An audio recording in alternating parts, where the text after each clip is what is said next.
திருச்சிற்றம்பலம்.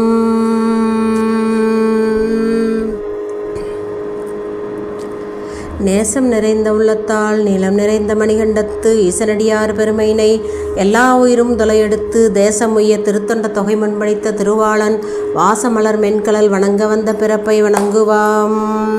தில்லைவாழ் அந்தனரே முதலாக சீர்படைத்த தொல்லையதாம் திருத்தொண்டர் தொகையடியார் பதம் போற்றி ஒல்லையவர் புராணக்கதை உலகறிய விரித்துரைத்த செல்வமளி குன்றத்தூர் செக்கிலார் அடி போற்றி.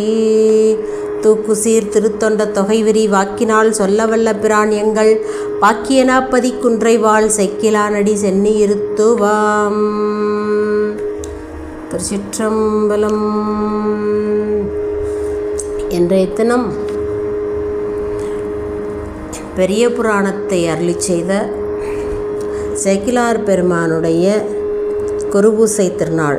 இந்த நல்ல நாளிலே அவருடைய அருள் வரலாற்றை சிந்திப்பதற்கு குருவருளும் திருவருளும் கூட்டியுள்ளது. தெய்வப்புலவர் இருவர், ஒருவர் திருவள்ளுவர், மற்றவர் சேக்கிழார். அருண்மொழித்தேவர் என்னும் சேக்கிழார் பெருமான் பெரிய புராணத்தின் ஆசிரியர் ஆவார். அந்த பெரிய புராணம்தான் அடியார்களுடைய வரலாற்றை சொல்லக்கூடிய திருத்தொண்டர் புராணம். தமிழ் மொழியில் உள்ள எல்லா புராணங்களும் இதிகாசங்களும் ஆதியில் வடமொழியில் இயற்றப்பெற்றவை. இராமாயணத்தை ஆதியில் வான்மீக முனிவர் வடமொழியில் பாடினார். மகாபாரதமும் கந்தபுராணமும் மூலத்தில் வியாச முனிவரால் வடமொழியில் பாடப்பெற்றவை. ஆனால் பெரிய புராணம் அப்படிப்பட்டது அன்று. அதற்கு மூலம் தமிழ்மொழி. தமிழ் மொழியில் உள்ள பெரிய புராணத்தை உபமன்யு பக்த விலாசம் என்று வடமொழியில் பிற்பாடு மொழிபெயர்ப்பு செய்திருக்கின்றார்கள். ஆக தென்மொழியிலிருந்து வடமொழிக்கு சென்ற ஒரே நூல் என்ற பெருமையுடையது பெரிய புராணம். பெரிய புராணத்தை அருளி செய்த சேக்கிழார் பெருமான் அவதாரம் செய்த நற்றவப்பதி சான்றோர் பலர்வாழும் சால்புடையது தொண்டை நன்னாடு.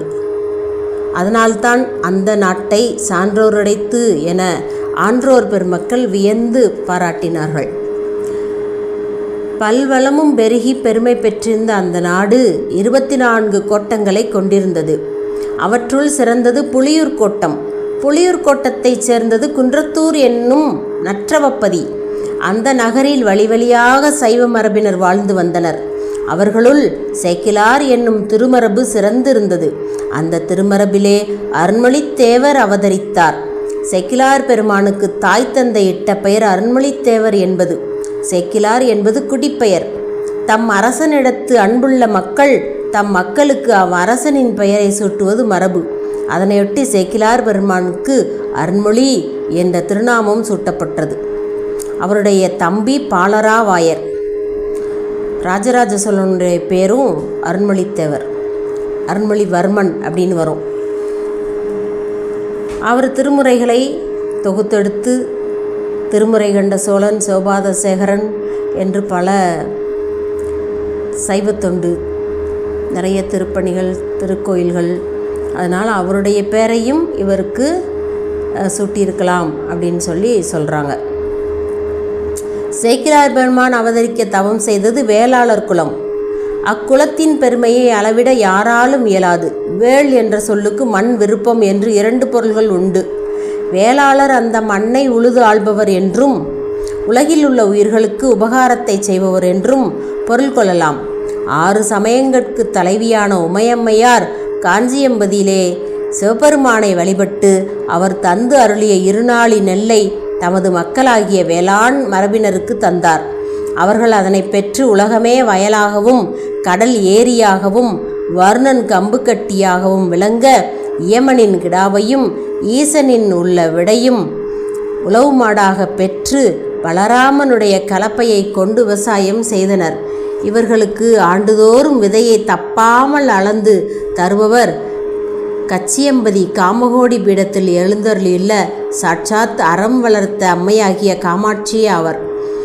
இவ்வாறு திவ்ய துணைகள் கொண்டு எறும்பு முதல் இமயவர் வரை உள்ள உலகில் உள்ள அனைத்து உயிர்களுக்கும் உய்வு பெற்று வாழ வேளாளர் உதவி புரிந்து வந்தனர். பழையனூர் நீலி செய்த வஞ்சனையால் அவளுடைய கணவன் உயிரிழக்க அங்கனம் அவன் மாய்ந்ததற்கு காரணம் தாமாக இருந்ததால் வேளாள மன்ற தலைவர்கள் 70 பேரும் தீக்குழி விழுந்து உயிர் துறந்து திருவாலங்காட்டு தேவன் திருவடி சேர்ந்து வாய்மையை காத்தனர். இத்தகைய காராளர் வயலை உழுது கையார நட்டு முடி திருத்தினால் பாராளும் மன்னர் பசும்பொன் முடி திருந்தும். அவ்வேளாளர் ஏரடிக்கு தாற்றுக்கோளே தரணியாளும் தனி மனிதர் செங்கோலுக்கு துணை புரியும். இந்த சரிதையில் நாம் சந்திக்கப் போகும் 60 தனி நாயன்மாருள் 13 பேர் வேளாளர் ஆவர். ஆதலால் சீராளும் பேராளும் உயர்ந்த காராளது சிறப்பு யாராலும் அளவிட்டு சொல்ல முடியாது. அத்தகைய சிறப்புமிக்க மரபிலே அவதரித்த சேக்கிழார் பெருமான் இளமையிலே கல்வி கேள்விகளில் ஓங்கிய புலமை பெற்று திகழ்ந்தார். ஒரு நாட்டின் அரசன் புதிதாக பட்டத்திற்கு வந்தார். ஆகவே அமைச்சரை அழைத்து கொண்டு அலுவலகத்தை சுற்றி பார்த்தார். அலுவலகத்தில் பணியாற்றி கொண்டிருந்த ஒவ்வொருவரை பற்றியும் அமைச்சரிடம் விசாரித்து வந்தார் அரசர். அங்கே ஓரிடத்தில் 78 வயதான ஆஸ்தான வித்வான் அமர்ந்திருந்தார். அரசே, இவர் ஆஸ்தான வித்வான். மன்னருக்கு ஏதாவது சந்தேகம் ஏற்பட்டால் இவர்தான் தெளிவுபடுத்துவார் என்று அமைச்சர் கூறினார். ஐயா ஆஸ்தான வித்வான் அவர்களே, 3 சந்தேகங்களை கூறுகின்றேன். அவற்றை அகற்றி விளக்கம் கூறுங்கள். விளக்கங்கள் தெளிவாகவும் திருப்திகரமாகவும் இல்லை என்றால் உமது சிரத்தை துண்டித்து விடுவேன் என்றார் அரசர். தாங்களுடைய ஐயங்கள் என்னவோ என்றார் ஆஸ்தான வித்வான். அரசர் தமது ஐயங்களை கூறினார். கடவுள் எங்கிருக்கின்றார்? அவர் எந்த திசையை பார்த்து கொண்டிருக்கின்றார்? அவர் என்ன செய்து கொண்டிருக்கின்றார்? என்னுடைய இந்த 3 சந்தேகங்களுக்கும் நாளை நண்பகலுக்குள் விடையுடன் வர வேண்டும். வேதம் சொல்லுகிறது, புராணம் சொல்லுகிறது, நம்மாழ்வார் சொல்கின்றார், நாயனார் கூறினார் என்றெல்லாம் கூறக்கூடாது. எனக்கு விளங்குகின்ற மாதிரி விடை சொல்ல வேண்டும். ஆஸ்தான வித்வானின் மூளை குழம்பியது. இவனுக்கு புரியும்படி சொல்ல வேண்டுமாமே. வேதம் சொல்கிறது, புராணம் சொல்கிறது என்று கூறக்கூடாது என்று உத்தரவு வேற போட்டு விட்டானே, என்ன செய்வது என்றெல்லாம் குழம்பியபடியே வீட்டுக்கு சென்றார் ஆஸ்தான வித்வான். அரசரின் முதல் கேள்விக்கு பதில் கண்டுபிடிக்க பல்வேறு நூல்களையெல்லாம் புரட்டினார். கடவுள் சூரிய மண்டலத்தில் இருக்கின்றார் என்கின்றது ஒரு நூல். கடவுள் கைலாயத்தில் இருக்கின்றார் என்று ஒரு நூல் சொல்கின்றது. கடவுள் வைகுண்டத்தில் இருக்கின்றார் என்று மற்றொரு நூல் கூறியது. இப்படியாக நூல்களை புரட்டி பார்க்க பார்க்க ஆஸ்தான வித்வானுக்கே ஐயங்கள் அதிகரித்து தெளிவு பிறக்கவில்லை. அதனால் உள்ளம் தளர்ந்து அமர்ந்து விட்டார். சிறிது நேரம் கழித்து அரசரின் 2வது கேள்விக்காவது விடை கண்டுபிடிப்போம் என்று ஆராயப் புகுந்தார். கடவுள் எந்த திசையை பார்த்து கொண்டிருக்கின்றாய் என்பது 2வது கேள்வி. பழனியில் மேற்கு பக்கம் பார்த்து கொண்டிருக்கின்றார். திருச்செந்தூரில் கிழக்கு பக்கம் பார்த்து கொண்டு இருக்கின்றார். திருவரங்கத்திலும் சிதம்பரத்திலும் தெற்கு நோக்கி இருக்கின்றார். ஆகவே கடவுள் எந்த திசையை நோக்கி இருக்கிறார் என்பது பற்றி அறிய நீண்ட நேரம் ஆராய்ச்சி செய்தும் ஆஸ்தான வித்வானுக்கு சந்தேகங்கள் அதிகரித்தனவே அன்றி தெளிவு பிறக்கவில்லை. 2வது கேள்வியை விட்டு 3வது கேள்விக்கு விடை கண்டுபிடிக்கும் முயற்சியில் ஈடுபட்டார். கடவுள் என்ன செய்து கொண்டிருக்கின்றார் என்பது 3வது கேள்வி. ஸ்ரீரங்கத்தில் கடவுள் சயனித்து கொண்டிருக்கின்றார். சிதம்பரத்தில் நடனமாடிக்கொண்டிருக்கின்றார். ஓரிடத்தில் உட்கார்ந்து கொண்டிருக்கின்றார். மற்றொரு இடத்தில் நின்று கொண்டிருக்கின்றார். ஓரிடத்தில் சம்ஹாரம், ஓரிடத்தில் அனுகிரகம், ஓரிடத்தில் திருமணம், மற்றொரு இடத்தில் சந்நியாசம். ஆக கடவுள் என்ன செய்து கொண்டிருக்கின்றார் என்று சிந்தித்து பார்க்க பார்க்க பெரும் குழப்பம் ஏற்பட்டது. அப்படியே அன்றிரவு கழிந்து போனது. அரசரோ உச்சிக்காலத்திற்குள் வந்து விடை சொல்ல வேண்டும் என்று கூறியிருக்கின்றார். அந்த நேரமும் நெருங்கிவிட்டது. தக்க விடை கிடைக்காதனால் மிகுந்த கவலையுடன் இருந்தால் ஆஸ்தான வித்வான். அவரது பேத்தி குழந்தை பல்லாங்குழி விளையாடி கொண்டிருந்தது. அந்த குழந்தை ஆஸ்தான வித்வானிடம் வந்து, சாப்பிட்டாயா தாத்தா என்று கேட்டது. வேண்டாம் அம்மா, சாகப்போகிறவனுக்கு சாப்பாடு எதற்கு என்றார் ஆஸ்தான வித்வான். ஏன் தாத்தா அப்படி சொல்கின்றீர்கள் என்று கேட்டது குழந்தை. அவர் விடையேதும் கூறாமல் மேல் அங்கியை மாட்டிக்கொண்டு வெளியே புறப்பட்டார். எங்கே தாத்தா போகின்றீர்கள் என்று கேட்டாள் பேத்தி. போகும்போதை கேட்டுவிட்டாயா என்று கடிந்து கொண்டார் ஆஸ்தான வித்வான். ஏன் தாத்தா இப்படி கோபித்துக் கொள்கின்றீர்கள்? நீங்கள் ஒரு நாளும் இப்படி சொன்னதில்லையே என்று கேட்டது குழந்தை. முட்டாள் ராஜா கேள்வி கேட்டுவிட்டான். அவனுக்கு என்ன விடை சொல்வது என்று புரியாமல் திகைத்து கொண்டிருக்கின்றேன் என்றார் ஆஸ்தான வித்வான். தாத்தா, அரசர் என்ன கேள்வி கேட்டார்? நீ போமா, நீ சிறு குழந்தை, உனக்கு என்ன தெரியும்? இல்லை தத்தா, நீங்கள் அந்த கேள்வியை சொல்லுங்கள். பிடிவாதம் செய்தது பேத்தி குழந்தை. அம்மா, அரசர் 3 கேள்விகளை கேட்டிருக்கின்றார். கடவுள் எங்கே இருக்கின்றார் என்பது முதல் கேள்வி.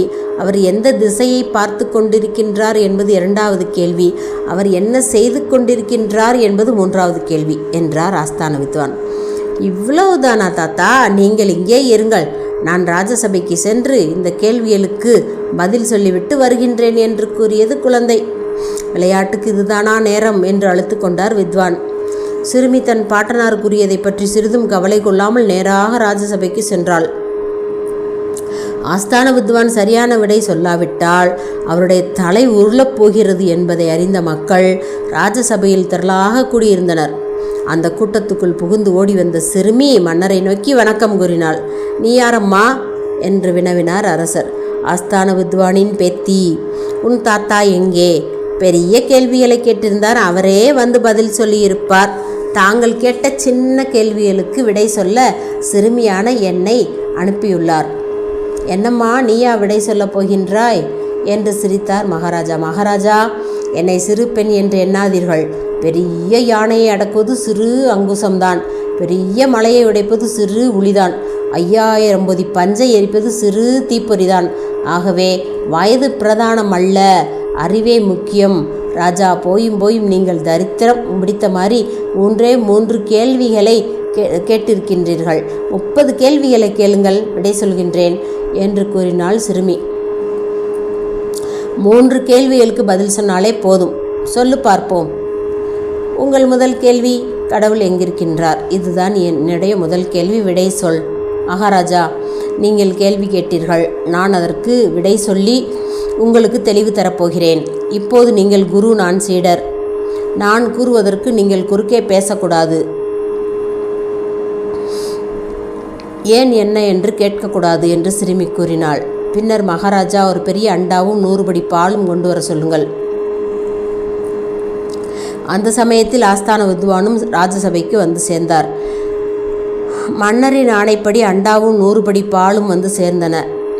பாலை அண்டாவில் ஊற்றும்படி கேட்டுக்கொண்டாள் சிறுமி. அதன்படி அண்டாவினுள் 100 படி பாலும் ஊற்றப்பட்டது. சிறிது நேரம் சென்றதும் அண்டாவினுள் பாலை அசைவின்றி இருந்தது. மகாராஜா, இந்த அண்டாவில் உள்ள பால் நெய் இருக்கின்றது, உங்கள் கண்களுக்கு தெரிகிறதா என்று பாருங்கள் என்றாள் சிறுமி. அண்டாவில் உள்ள பாலை உற்று நோக்கினார் மன்னர். பாலில்தான் கண்களுக்கு தெரிந்ததே அன்றி நெய்யை பார்க்க முடியவில்லை என்று கூறினார். பாலில் உள்ள நெய் உங்கள் கண்களுக்கு தெரியவில்லை, எனவே பாலில் நெய் இல்லை என்று சொல்லிவிட முடியுமா? உங்கள் முதல் கேள்வி கடவுள் எங்கிருக்கிறார் என்பதுதானே. பாலில் நெய் எங்கே இருக்கிறது? மேலே இருக்கிறதா, கீழே இருக்கிறதா, நடுவில் இருக்கிறதா? சொல்லுங்கள் பார்ப்போம் என்றாள் சிறுமி.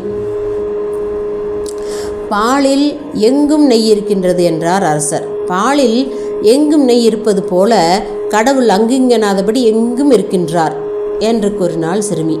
அம்மா, நீ சொன்னது போல் தெளிவாக விளக்கமாக இதுவரை யாரும் சொன்னதில்லை. அவர் சொன்னார், இவர் சொன்னார் என்றுதான் கூறினார்கள். உன்னுடைய விடை எனக்கு பூரண திருப்தி அளித்தது என்றார் மன்னர். மகாராஜா, உங்கள் 2வது கேள்வி என்ன? கடவுள் எந்த திசையை பார்த்து கொண்டிருக்கின்றார்? மகாராஜா, ஒரு பீடத்தை என் அருகில் கொண்டு வந்து போட சொல்லுங்கள். மன்னர் ஆணையிட ஒரு பீடம் கொண்டு வந்து போடப்பட்டது. அதன் மீது விளக்கை ஏற்றி வைக்கும்படி சிறுமி கேட்டுக்கொண்டாள். அதன்படி செய்யப்பட்டது. மன்னர் பெருமானே, இந்த விளக்கின் திரி எந்த பக்கம் பார்த்து எரிகின்றது என்று கேட்டாள் சிறுமி. மன்னர் திரியை உற்று பார்த்தார். திரி எல்லா பக்கங்களிலும் எரிகின்றது என்று கூறினார். திரி எல்லா பக்கங்களிலும் எரிவது போல கடவுள் எல்லா பக்கங்களிலும் பார்த்து கொண்டிருக்கின்றார் என்று கூறினாள் சிறுமி. அம்மா, நீ சொன்னது போல இவ்வளவு தெளிவாக சாஸ்திரங்களில் கூட சொல்லப்படவில்லையே. ஆஸ்தான வித்வான் பேத்தியாகிய சிறு குழந்தையே இப்படி சொன்னால் ஆஸ்தான வித்வான் எப்படி சொல்லுவாரோ என்று வியந்து கொண்டார் மன்னர்.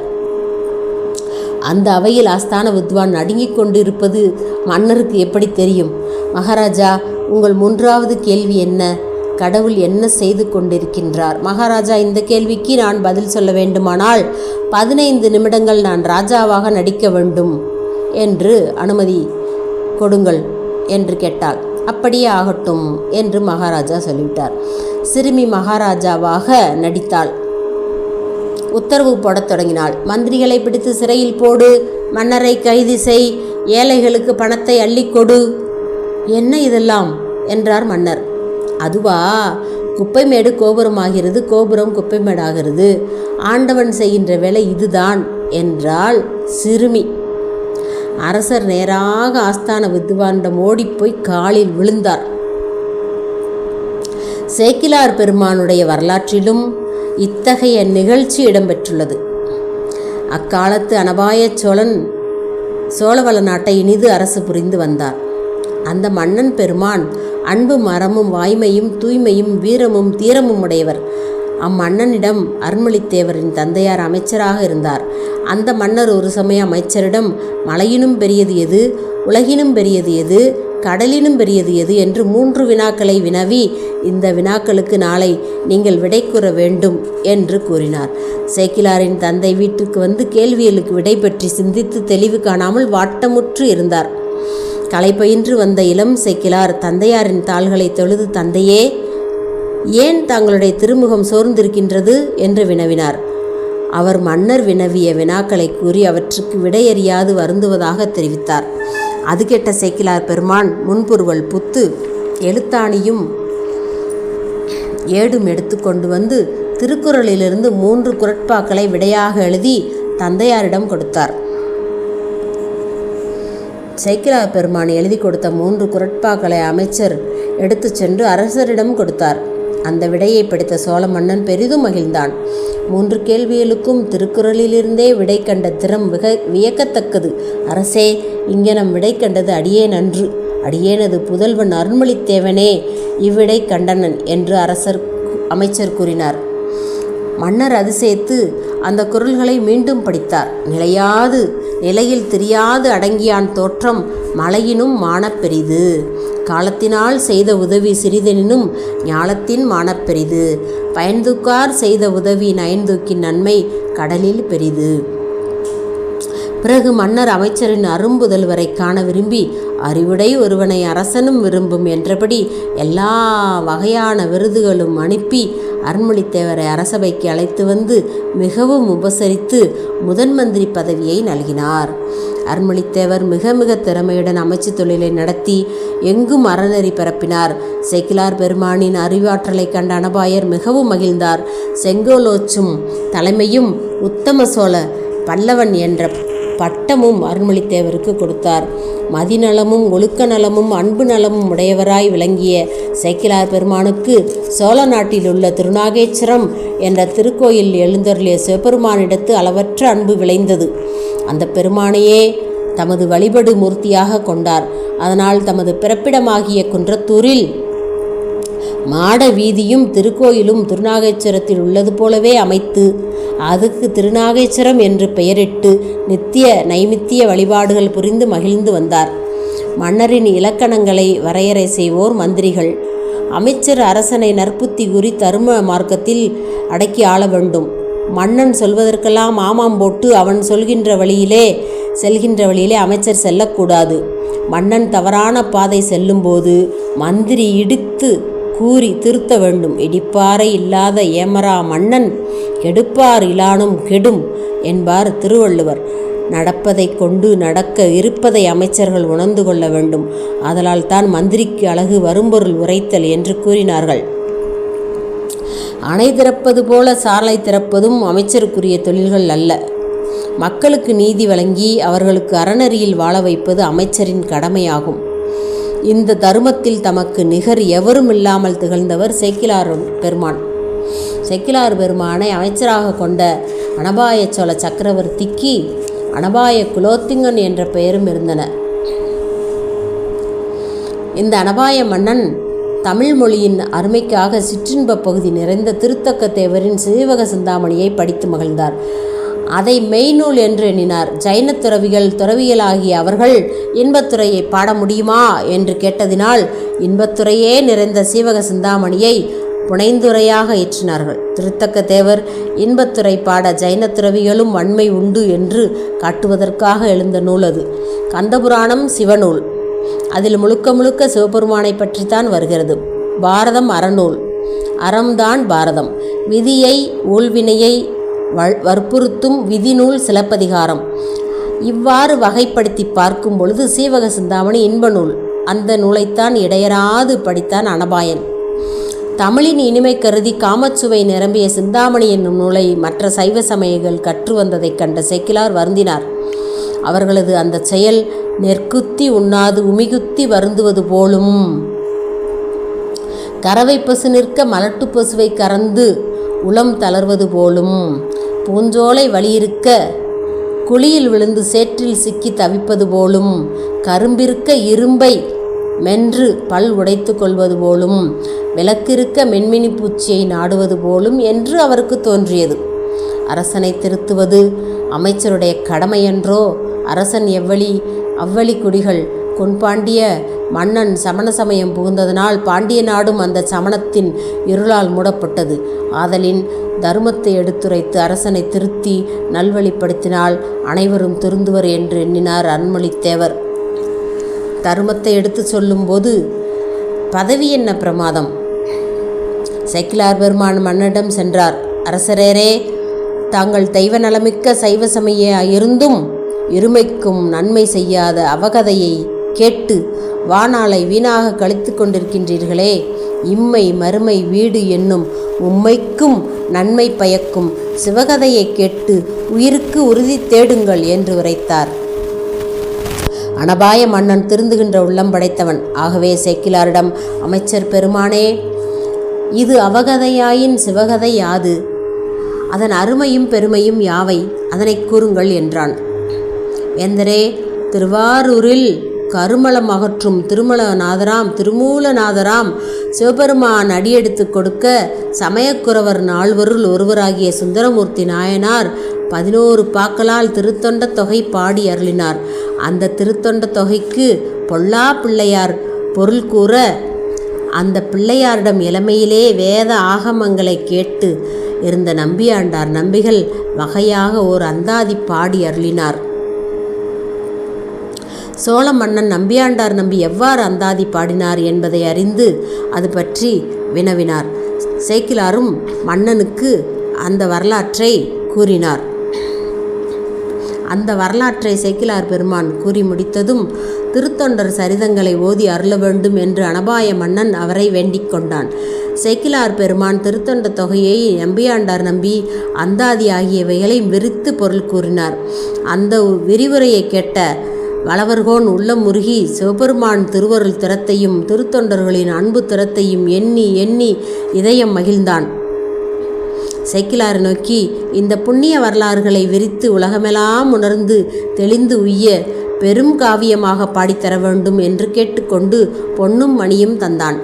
அனபாய மன்னன் கொடுத்த பொன்னும் மணியும் அறச்செயற்கு ஆகும் என்று அருண்மொழித்தேவர் ஏற்றுக்கொண்டு தில்லையம்பதியை அடைந்தார். தில்லையின் எல்லை வந்தவுடன் வாகனத்தின்றும் இறங்கி அம்பலவாணரை நினைந்து மண்மேல் விழுந்தார். அவரது உள்ளம் புலகித்தது, உள்ளம் முருகியது, உடல் புலகித்தது. திருவருள் மயமாக சிவகங்கையிலே மூழ்கி பொன்னம்பலம் சென்றார். ஆனந்த தாண்டவம் புரியும் அம்பலவாணரை கண்குளிர கண்டு பேரானந்தமுற்று தொடுமணர் கேணி போல் காதலாகி கசிந்து கண்ணீர் பெருகினார்.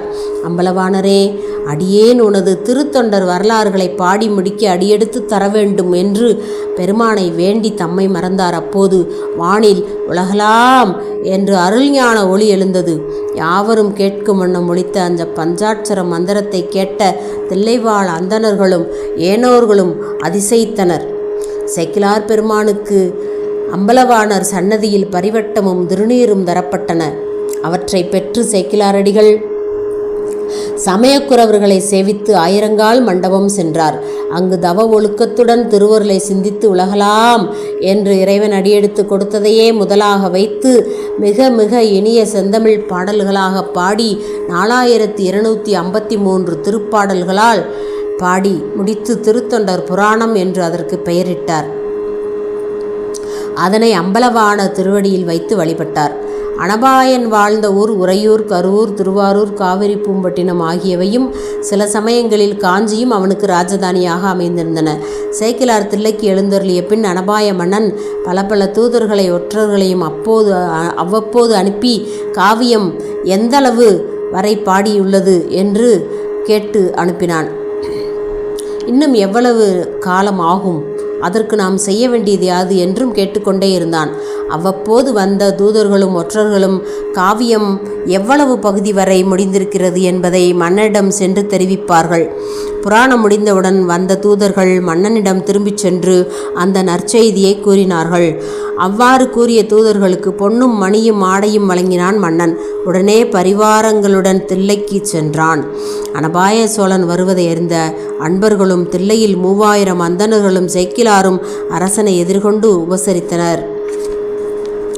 மன்னர் பெருமான் தனது அமைச்சராகிய சேக்கிழாரது சிவநல உருவையும் தவ நலத்துறவையும் கண்டு அவரது அடிமலர் மீது விழுந்து வணங்கினான்.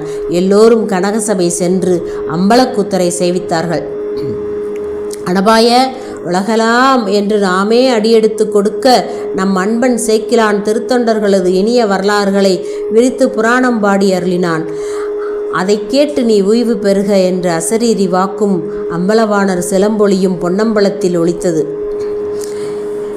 மன்னர் பெருமான் மனமிக மகிழ்ந்து திருத்தொண்டர் புராணத்தை கேட்கும் பொருட்டு திசைகள் தோறும் உள்ள அன்பர்களுக்கும் அறிஞர்களுக்கும் மொழை அனுப்பினான். திருக்கோயிலையும் திருவீதிகளையும் நன்கு அலங்கரிக்கை செய்தான். உலகில் எல்லா பக்கங்களிலிருந்தும் வடமொழி தென்மொழிகளிலும் வல்லுநர்களாகிய புலவர் பெருமக்களும் சிற்றரசர்களும் அடியார்களும் பிறர்களும் வந்து சிதம்பரத்தில் குழுமினார்கள். கனகசபைக்கு முன் கோமயத்தால் மொழிகி தூப தீபம் கொடுத்து அருகால் பீடமிட்டு அதன்மேல் பசும்பட்டு விரித்து நறுமலர் தூவி அதன்மேல் திருத்தொண்டர் புராணத்தை எழுந்தருள புரிந்தனர். மன்னர் பெருமான் அருள்மொழித்தேவரை அடிபணிந்து, தேவரீரே, திருத்தொண்டர் புராணத்தை வாசித்து பொருள் அருளச் செய்ய வேண்டும் என்று வேண்டிக் கொண்டார். 5 இலக்கணங்களிலும் வடமொழியிலும் வல்லமை பெற்றவரான சேக்கிழார் பெருமான் அந்த பேரவையின் நடுவே அமர்ந்து ஆனந்த தாண்டவனுக்கு உகந்த நாளும் திருஞான சம்பந்தர் திருவதாரம் புரிந்த நாளும் அவரது திருவாய் மலர்ந்து திருஞான பாலை பருகிய நாளும் திருவாதிரை நாளாகும். சித்திரை மாதம் திருவாதிரை நாளில் திருத்தொண்டர் புராணத்தை அரங்கேற்றத் தொடங்கினார்கள். அடுத்த சித்திரை திருவாதிரை நாளன்று புராணம் இனிதே முடிவு பெற்றது. இதற்கிடையே மூவர் தேவாரமும் திருமந்திரமும் காரைக்கால் அம்மையார் அருளிய திருப்பாடல்களும் சேரமான் பெருமாள் அருளிய அருள் பாடல்களும் ஐயடிகள் அருளிய திருப்பாடல்களும் பொருள் விரித்து பேசப்பட்டன. நாடோறும் புராணம் கேட்டோர் அனைவரும் மன்னர் பெருமான் இனிதே நல்லுணவு வணங்கினார். புராணம் கேட்கக்கூடிய அத்தனை பேருக்கும் நல்ல உணவு கொடுத்து அங்கே இருந்து புராணம் கேட்டு பாராட்டி மகிழ்ந்திருக்காங்க அந்த தில்லை ஆயிரங்கால் மண்டபத்தில். தெய்வ புலமையை சேக்கிழாரடிகளுடைய தெய்வ புலமையை கண்டு வியந்து புகழ்வோரும் இன்ப கண்ணீர் சொரிந்து அழுவோருமாக அன்பர்கள் அவையின்கண் விளங்கினர்.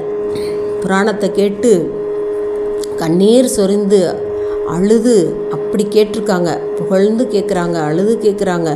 அப்படி புராணத்தை விரித்து சேக்கிழார் பெருமான் சொல்லியிருக்கார். திருத்தொண்டர் புராணத்தை தில்லைவாழ் அந்தனர் சிவமூல மந்திரத்தால் அர்ச்சித்து தீபதூபம் காட்டி வழிபட்டு 5வது வேதமென பாராட்டினார்கள். அனபாய மன்னன் திருமுறைகளை பட்டினால் பொதிந்து பொன்தட்டில் ஏந்தி யானையின் சிரத்தில் வைத்து சேக்கிழார் பெருமானையும் அந்த அழகிய யானையின் மேல் ஏற்றி தானும் ஏறி 2 கரங்களாலும் கவரி வீசினான். இதுவன்றோ நான் செய்த தவப்பயன் என்று மகிழ்ந்தான். மக்கள் பூமாரி பொழிந்தனர். இவ்வாறு திருவீதி வரும்பொழுது சிதம்பரம் பூலோக கைலாயமாக பொலிவுற்றது. எல்லா வீதிகளிலும் வாழையும் கமுகும் நாட்டியிருந்தனர். தோரணங்கள் அமைத்திருந்தனர். மனைகள் தோறும் பூரண கும்பங்கள் வைத்து மலர் மாலைகளை தூக்கி விளக்கின் மேல் ஏற்றி இன்னிசை பாடல்கள் ஓதி அன்பர்கள் ஆரவாரித்தனர். திருமுறைகள் தமிழ் பாடிய மூவரும் ஒரு உருவாக வந்தனர் என்று சேக்கிழாரை பாராட்டி வாணிதேவி வெண்தாமரை பூவையும் மறந்தாள். சங்கப்புலவோர் பாடலை மறந்தனர். பதுமத்தேன் நாவையும் மறந்தனள். குறுமுனியாம் தமிழ்கோவையும் மறந்தனள். தெய்வ சேக்கிலார் நாவில் குடிகொண்டனள் என்பார் சிலர். கருங்கடலை கரத்தால் நீந்தலாம், கடற்கரையின் நொய்மணலை எண்ணி அளவிடலாம், பெருங்கடல் மேல் வரும் அலைகளையும் எண்ணிவிடலாம், அந்த கடலில் வாழும் மீன்களையும் அளவிடலாம், விண்ணுரை உடுக்களையும் அளவிடலாம். திருத்தொண்டர் புராணத்தை யாரே அளவிட வல்லவர் என்று நம் சேக்கிலாருக்கே எளிதாகும், அமரருக்கும் அது அரிதாகும் என்பார் சிலர். திருவோலக்கம் முடிந்தபின் திருத்தொண்டர் புராணத்தை கனகசபையில் வைத்தனர். சேக்கிலார் அடிகளுக்கு தொண்டர் சீர் பரவுவார் என்ற திருநாமமும் ஞான முடியும் சூட்டி சோழ மன்னன் வணங்கினான். நம்பியாண்டார் நம்பிகள் வகைப்படுத்தி அருளிய 11 திருமுறைகளுடன் திருத்தொண்டர் புராணத்தை 12வது திருமுறையாக சேர்த்து செப்பேடு செய்து பொன்னம்பலத்தில் வைத்தனர். பின்னர் சேக்கிலார் அடிகள் தில்லையிலே இருந்து ஆண்டவனை வழிபட்டு தவ வாழ்வில் தலை சிறந்து நின்றார். அருண்மொழித்தேவருடைய தம்பியாகிய பாலராவாயர் குன்றத்தூரில் தமது பெயரால் திருக்குளம் அமைத்து திருநாகேச்ச பெருமானை வழிபட்டு கொண்டிருப்பதை அறிந்த அனபாயன் அவரை வரவழைத்து அமைச்சு பதவி தந்து தொண்டைமான் என்ற பட்டத்தையும் அவருக்கு வழங்கினான். சேக்கிலார் பெருமான் உலகெல்லாம் உள்ள அகில புகழுடைய அடியவர் பெருமையை விளக்கி அம்பலவாணனுடைய திருவடி நிழலில் சேர்ந்தார். அந்த நல்ல நாள் இந்த நாள். சேக்கிலார் பெருமான் தாம் இயற்றிய நூலுக்கு பெரிய புராணம் என்று பெயர் வைக்கவில்லை. ஆனால் ஒரு குறிப்பு தருகின்றார்.